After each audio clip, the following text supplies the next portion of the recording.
O'nqo'rg'on Obod mahallasidamiz. Srochniy narxlarda sotilayotgan kottejlarimizning reklamasiga keldik. Bittasini sotar ekanlar.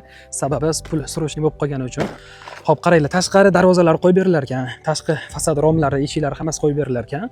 Korobka holatida elektrika, santexnikalari bo'lgan. Xo'p, bu tarafga bitta yozgi oshxona ham qo'yib beramiz deyaptilar.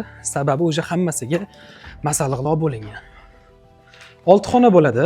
Undan tashqari bitta hol, bitta oshxonasi bo'ladi. Umumiy hisobda 3 ta sanuzul bo'ladi, orqa hovlisi bo'ladi. Elektrika santexnikalari qilingan. O'zingiz storyamda tanlab bergan narxlarga obzor qilyapman. Mana shu kottejimiz 2 yuk sotuvga, lekin menimcha narxi juda ham zo'r belgilandi deb o'ylayman. Xo'p, tepada mana 4 ta yotoqxonasi bo'ladi. Bunisida o'zining ichida sanuzullari ham bor. Kommunikatsiyalari, suv, svet, gazdan muammo yo'q, kanalizatsiya 2 ta o'ra qilingan.